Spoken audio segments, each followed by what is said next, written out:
शिवपुर नाम के एक छोटे से गांव में रामदास नाम का एक गरीब किसान रहता था। उसके पास थोड़ी सी जमीन थी, लेकिन उसी पर उसका पूरा परिवार निर्भर था।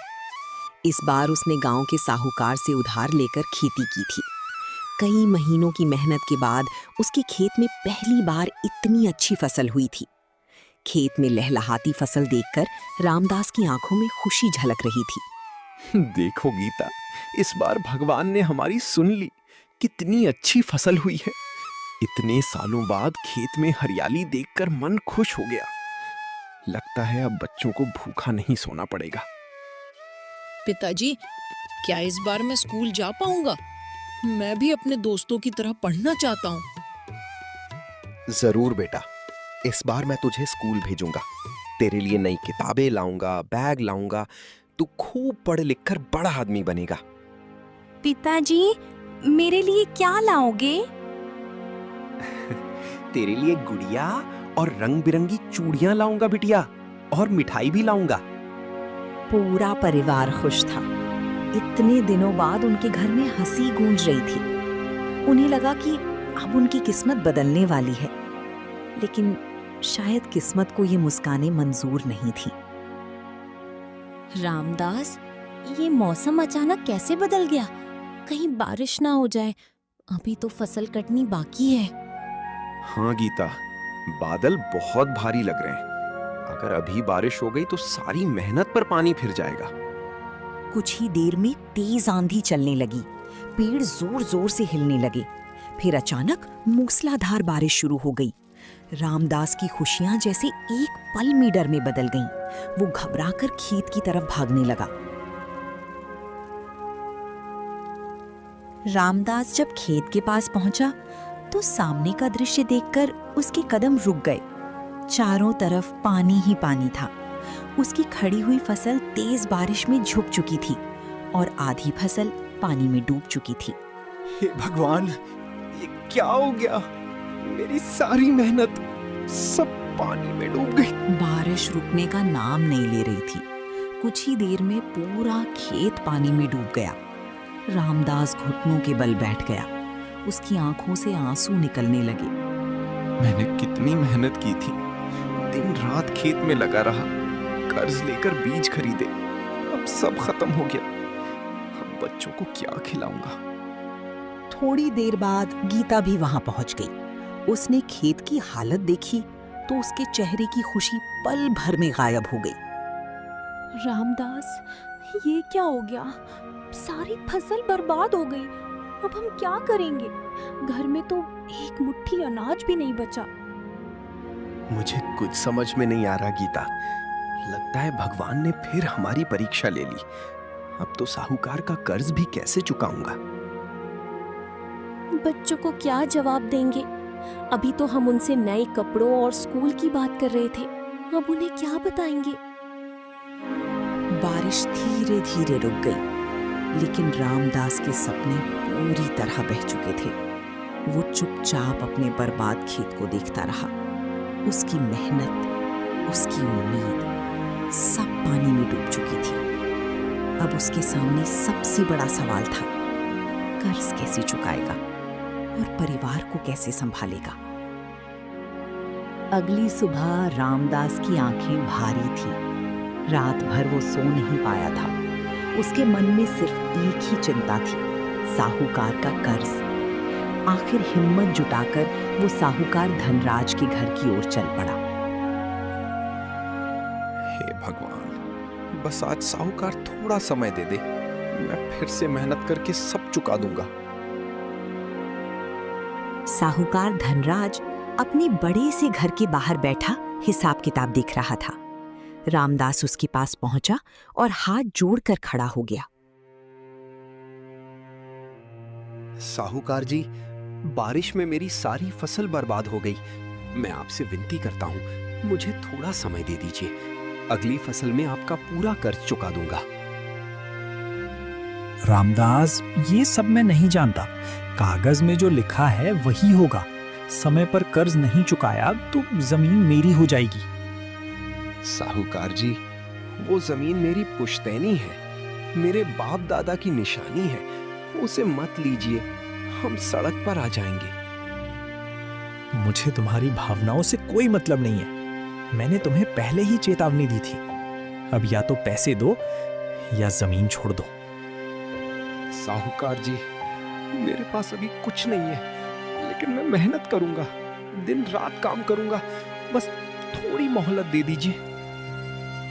बस बहुत हो गया, अब कोई मोहलत नहीं मिलेगी। आज से वो जमीन मेरी है और तुम लोग उसे तुरंत खाली कर दो। रामदास के पैरों तले जमीन खिसक गई। उसकी आखिरी उम्मीद भी खत्म हो गई। वो चुपचाप घर लौटा। गीता दरवाजे पर खड़ी उसका इंतजार कर रही थी। क्या हुआ रामदास? साहूकार ने कुछ समय दिया? नहीं गीता, उसने हमारी जमीन ले ली। अब हमारे पास कुछ भी नहीं बचा। पिताजी, अब हम कहाँ रहेंगे? हमारा घर भी चला जाएगा क्या? हाँ बेटा, अब हमें ये घर भी छोड़ना होगा। अब हम क्या करेंगे रामदास? हमारे पास ना घर है ना जमीन, हम कहाँ जाएंगे? गीता, अब इस गांव में हमारे लिए कुछ नहीं बचा। हमें यहां से जाना होगा, जंगल की ओर। शायद वहां हमें कोई रास्ता मिल जाए। रामदास ने अपने टूटे हुए सपनों को समेटा और अपने परिवार के साथ एक अनजाने रास्ते पर चल पड़ा। चारों तरफ सन्नाटा था। रास्ता कठिन था, लेकिन मजबूरी उससे भी बड़ी थी। उनके पास न घर था न जमीन, बस एक दूसरे का सहारा था। रामदास, हम कहाँ जा रहे हैं? बच्चों की हालत देखो, वो बहुत थक गए हैं। थोड़ा और चलो गीता। मैंने सुना है जंगल के किनारे एक बूढ़े बाबा रहते हैं, शायद वो हमारी मदद कर दें। काफी देर चलने के बाद उन्हें दूर एक टूटी फूटी कुटिया दिखाई दी। उस कुटिया के पास एक बूढ़ा साधु बैठा था, जो आग जलाकर ध्यान में लीन था। बाबा प्रणाम, हम बहुत मुसीबत में हैं। हमारा सब कुछ खत्म हो गया। क्या हमें यहाँ थोड़ी जगह मिल सकती है? बेटा, तुम्हारे चेहरे पर सच्चाई और मेहनत साफ दिखाई दे रही है। अगर तुम्हें कहीं ठिकाना नहीं है तो तुम इस कुटिया में रह सकते हो। ज्यादा कुछ नहीं है, लेकिन सिर छुपाने की जगह मिल जाएगी। बाबा, आपने तो हमें नई जिंदगी दे दी। हम आपका ये उपकार कभी नहीं भूलेंगे। भगवान आपका भला करे बाबा। आज अगर आप ना मिलते तो हम कहीं के नहीं रहते। अगली सुबह सूरज की हल्की किरणें कुटिया के अंदर आईं। रामदास जल्दी उठ गया। उसके मन में एक ही बात थी, कुछ काम ढूंढना होगा। गीता, मैं जंगल में लकड़ी काटने जा रहा हूँ। उन्हें बाजार में बेचकर कुछ पैसे मिल जाएंगे। ठीक है, लेकिन जल्दी लौट आना, बच्चों को भी खाना खिलाना है। चिंता मत करो, आज कुछ ना कुछ लेकर जरूर आऊंगा। रामदास जंगल की ओर निकल पड़ा। अब उसके पास कुछ नहीं था, लेकिन उसके अंदर मेहनत करने का हौसला अभी भी जिंदा था। आज जितनी ज्यादा लकड़ी इकट्ठा करूंगा, उतना ज्यादा पैसा मिलेगा और बच्चों के लिए खाना ला पाऊंगा। मुझे रुकना नहीं है, चाहे कितनी भी थकान हो। पूरा दिन मेहनत करने के बाद उसने लकड़ियों का एक बड़ा गट्ठर तैयार किया और उसे कंधे पर उठाकर बाजार की ओर चल पड़ा।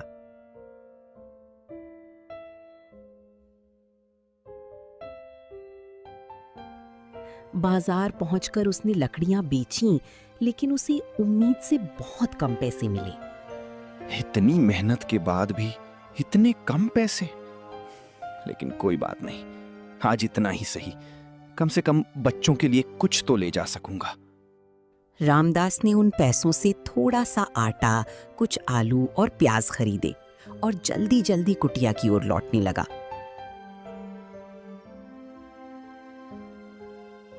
पिताजी, क्या लाए हो? बहुत भूख लगी है। आज कुछ अच्छा खाना मिलेगा ना?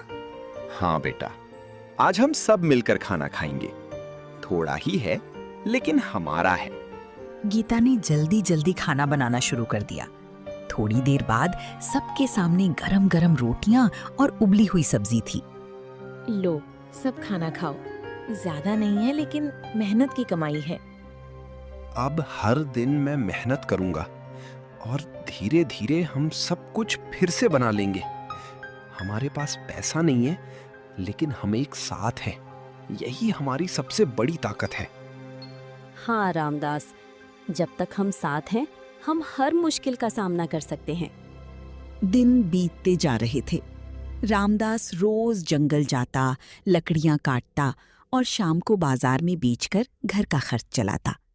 जीवन कठिन था, लेकिन अब परिवार ने संघर्ष को स्वीकार कर लिया था। गीता, आज मैं जंगल के थोड़ा अंदर तक जाऊंगा। जितनी ज्यादा लकड़ी लाऊंगा उतना ज्यादा पैसा मिलेगा। बच्चों के लिए कुछ अच्छा भी ला पाऊंगा। ठीक है, लेकिन ध्यान रखना, ज्यादा अंदर मत चले जाना। जंगल में रास्ता भूल सकते हो। चिंता मत करो, मैं संभल कर जाऊंगा और जल्दी लौट आऊंगा। रामदास जंगल की ओर निकल पड़ा। आज वो रोज से ज्यादा अंदर चला गया। पेड़ घने होते जा रहे थे, रास्ता सुनसान होता जा रहा था, लेकिन रामदास लकड़ियां इकट्ठा करने में लगा रहा। आज ज्यादा मेहनत करनी होगी। ज्यादा लकड़ी मतलब ज्यादा पैसा, और ज्यादा पैसा मतलब बच्चों के चेहरे पर मुस्कान। काम करते करते उसे समय का पता ही नहीं चला। जब उसने सिर उठाकर देखा तो सूरज ढलने लगा था। चारों तरफ अंधेरा फैलने लगा था। अरे ये मैं कहाँ आ गया? ये रास्ता तो पहले कभी नहीं देखा। लगता है मैं बहुत अंदर आ गया हूँ। रामदास ने वापस लौटने की कोशिश की, लेकिन हर रास्ता एक जैसा लग रहा था। उसे समझ नहीं आ रहा था कि वो किस दिशा से आया था।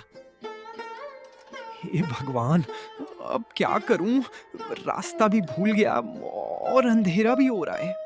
उसी समय आसमान में बादल घिर आए और हल्की बारिश शुरू हो गई। जंगल और भी डरावना लगने लगा। अब तो मुसीबत और बढ़ गई। ना रास्ता दिख रहा है, ना कोई आदमी। अगर मैं यहाँ फंस गया तो परिवार का क्या होगा? थक कर रामदास एक पत्थर पर बैठ गया। उसके मन में डर और चिंता दोनों थे, लेकिन तभी दूर कहीं एक हल्की रोशनी दिखाई दी। वो क्या है? इतनी गहराई में रोशनी? शायद वहां कोई रहता हो। मुझे वहां जाना चाहिए। रामदास धीरे धीरे उस रोशनी की ओर बढ़ने लगा। जैसे जैसे वो पास पहुंचा, उसे एक अजीब सी गुफा दिखाई दी, जिसमें से सुनहरी चमक निकल रही थी। ये कैसी जगह है? अंदर जाऊं या नहीं? लेकिन शायद यही मेरी मदद कर सके। हिम्मत जुटाकर रामदास गुफा के अंदर चला गया। उसे नहीं पता था कि ये एक साधारण गुफा नहीं, बल्कि उसकी किस्मत बदलने का दरवाजा थी। जैसे जैसे वो आगे बढ़ा, उसके सामने का दृश्य देखकर वो हैरान रह गया। गुफा के अंदर एक पूरा गांव जैसा दिखाई दे रहा था, लेकिन वो गांव सोने की तरह चमक रहा था। घर, रास्ते, पेड़, सब कुछ सुनहरी रोशनी में चमक रहा था। ये क्या है? पूरा गांव सोने का बना हुआ है। ऐसा तो मैंने कभी सपने में भी नहीं देखा। रामदास अभी ये सब समझ ही रहा था कि अचानक पीछे से 2 सिपाही आए और उसके सामने खड़े हो गए। तुम कौन हो और यहाँ कैसे आए? मेरा नाम रामदास है। मैं एक गरीब किसान हूँ। रास्ता भटक गया था और ये गुफा दिखी तो अंदर आ गया। हमारे साथ चलो, राजा तुमसे मिलना चाहते हैं। रामदास डरते हुए सिपाहियों के साथ आगे बढ़ने लगा। उसका दिल जोर जोर से धड़क रहा था। उसे समझ नहीं आ रहा था कि ये जगह क्या है और उसके साथ क्या होने वाला है। वे उसे एक बड़े महल के सामने ले गए, जो पूरी तरह सोने की तरह चमक रहा था। महल के अंदर एक विशाल सिंहासन पर एक वृद्ध राजा बैठे थे। उनके चेहरे पर तेज था और आंखों में करुणा। बताओ, कौन हो तुम और इस रहस्यमयी स्थान तक कैसे पहुंचे? महाराज, मेरा नाम रामदास है। मैं एक गरीब किसान हूँ। बारिश में मेरी सारी फसल बर्बाद हो गई। साहूकार ने मेरी जमीन भी छीन ली। अब मैं जंगल से लकड़ियां काटकर अपने परिवार का पेट पालता हूँ। आज रास्ता भटक गया और यहाँ आ पहुंचा। तुम्हारी आंखों में सच्चाई है रामदास, और तुम्हारे शब्दों में मेहनत की गूंज। तुम जैसे लोग ही असली ताकत होते हैं इस दुनिया की। महाराज, हम गरीब लोग बस 2 वक्त की रोटी के लिए मेहनत करते हैं। हमारे पास कोई सहारा नहीं होता। राजा ने अपने सिपाही को इशारा किया। सिपाही एक छोटी सी तिजोरी लेकर आया। रामदास, ये लो कुछ सोने के सिक्के। इन्हें अपने पास रखो और अपने जीवन की नई शुरुआत करो। महाराज, मैं ये नहीं ले सकता। मैं गरीब जरूर हूं, लेकिन मेहनत करके ही जीना चाहता हूं। ये तुम्हारी मेहनत का ही इनाम है। अगर ये तुम्हें नहीं दूंगा तो किसे दूंगा? इसे स्वीकार करो और अपने परिवार की जिंदगी बदल दो।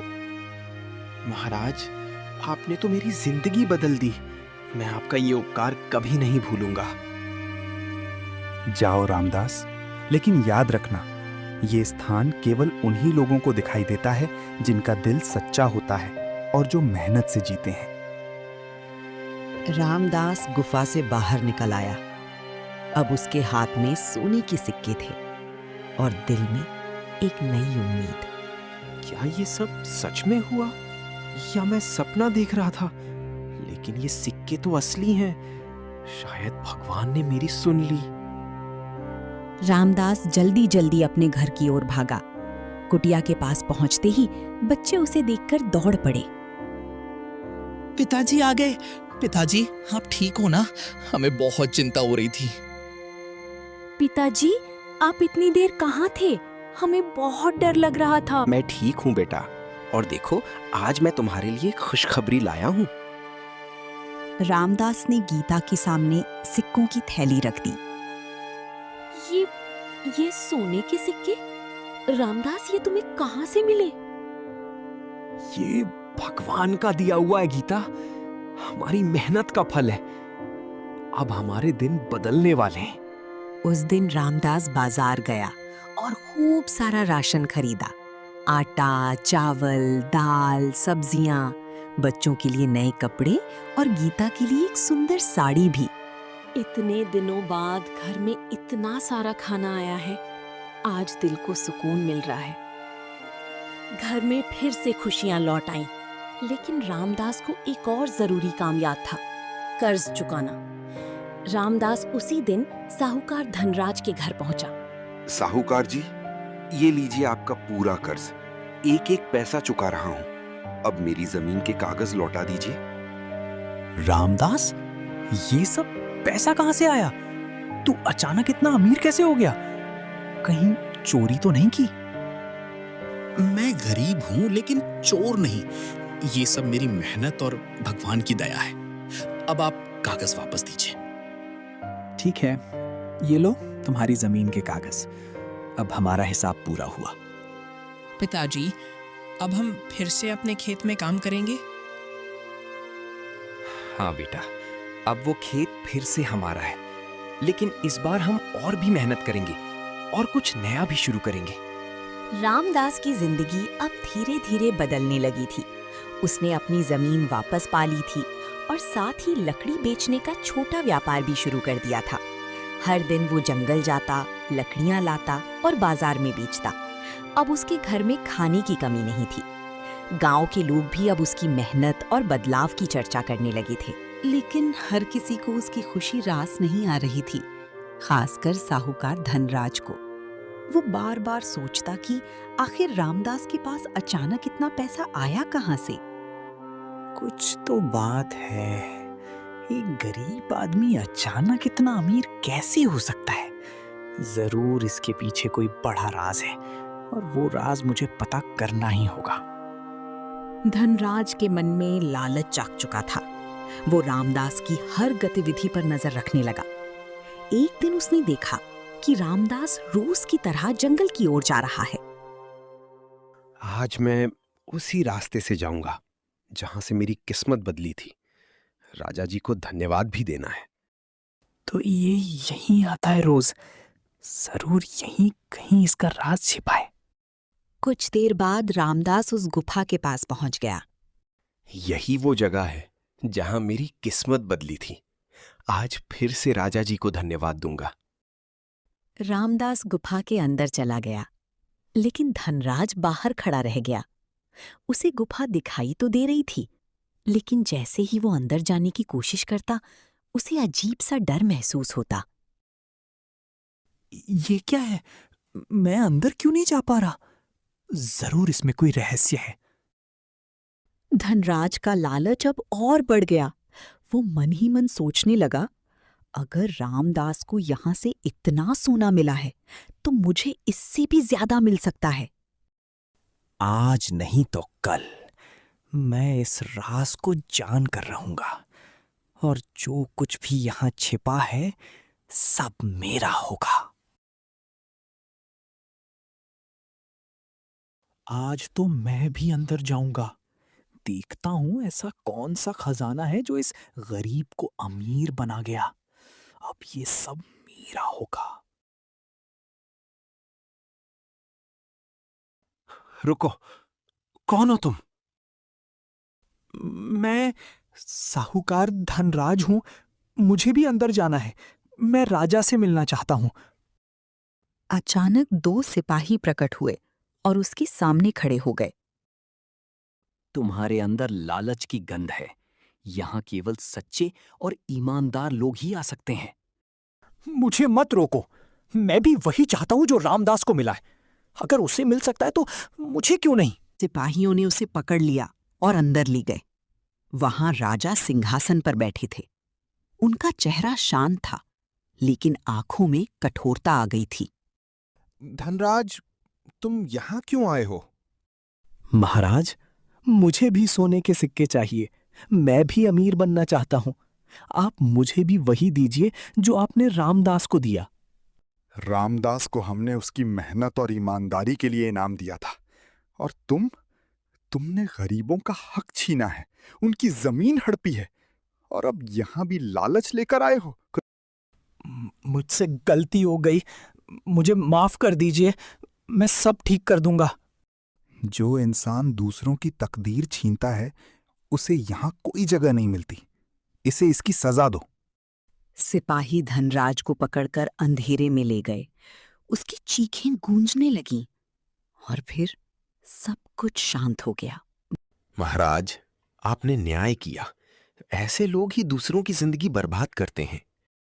रामदास, हमेशा याद रखना, ईमानदारी और मेहनत का फल जरूर मिलता है, और लालच का अंत हमेशा बुरा होता है। रामदास ने सिर झुकाकर राजा को प्रणाम किया और गुफा से बाहर निकल आया। अब उसके मन में कोई डर नहीं था, सिर्फ संतोष था। धनराज को उसकी सजा मिल चुकी थी।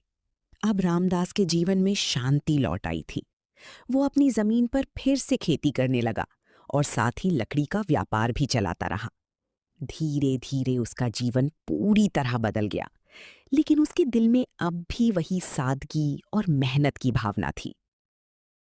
रामदास, आजकल सब कुछ कितना अच्छा चल रहा है। पहले हम 2 वक्त की रोटी के लिए तरसते थे, और आज भगवान ने सब कुछ दे दिया। गीता, ये सब हमारी मेहनत और भगवान की कृपा है। हमें कभी घमंड नहीं करना चाहिए। पिताजी, अब मैं रोज स्कूल जाता हूँ। मैं बड़ा होकर आपकी तरह मेहनती बनूंगा। और मैं भी माँ की तरह घर संभालूंगी। सब कुछ अच्छा चल रहा था कि एक दिन अचानक दरवाजे पर दस्तक हुई। क्या रामदास जी घर पर हैं?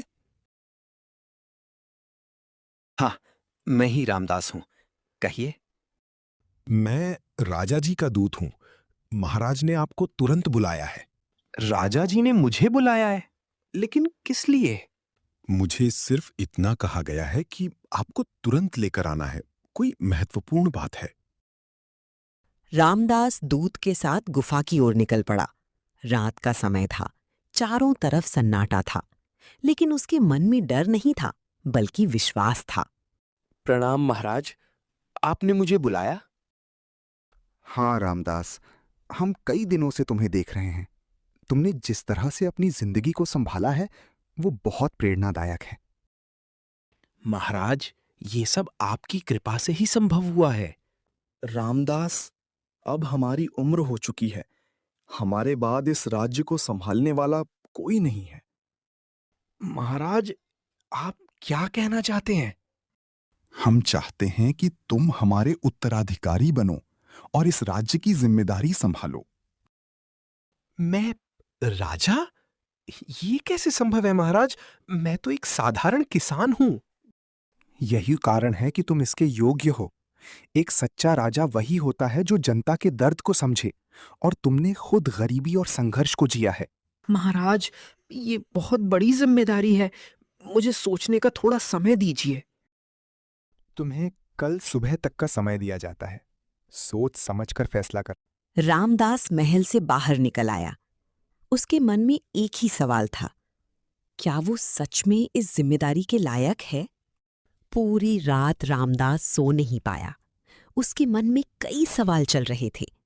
एक गरीब किसान जो कभी 2 वक्त की रोटी के लिए संघर्ष करता था, क्या सच में राजा बन सकता है? मैंने कभी सपने में भी नहीं सोचा था कि मेरी जिंदगी मुझे यहां तक ले आएगी।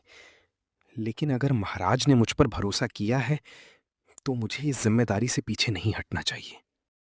सुबह होते ही रामदास फिर से गुफा के अंदर महल में पहुंचा। राजा पहले से उसका इंतजार कर रहे थे। तो रामदास, क्या फैसला किया तुमने? महाराज, मैंने पूरी रात सोचने के बाद फैसला किया है। अगर आपको लगता है कि मैं इस जिम्मेदारी के योग्य हूं तो मैं ये दायित्व स्वीकार करता हूं। तुम्हारा यही उत्तर साबित करता है कि तुम सच में इस राज्य के योग्य हो। रामदास सिंहासन के सामने खड़ा था। उसकी आंखों में आंसू थे, क्योंकि उसे अपने पुराने दिन याद। एक समय ऐसा था जब मेरे बच्चों के पास खाने के लिए रोटी नहीं थी, और आज भगवान ने मुझे इतनी बड़ी जिम्मेदारी दी है। मैं वादा करता हूं कि इस राज्य में कोई गरीब भूखा नहीं सोएगा। यही बातें तुम्हें सबसे अलग बनाती हैं रामदास। एक सच्चा राजा वही होता है जो जनता को अपना परिवार समझे। कुछ दिनों बाद पूरे राज्य में रामदास के राजा बनने की घोषणा कर दी गई। गांव वाले ये सुनकर हैरान रह गए।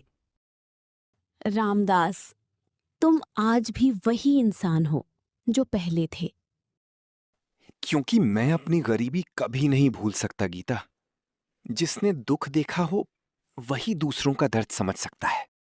इस दुनिया में मेहनत और ईमानदारी का फल देर से जरूर मिलता है, लेकिन मिलता जरूर है।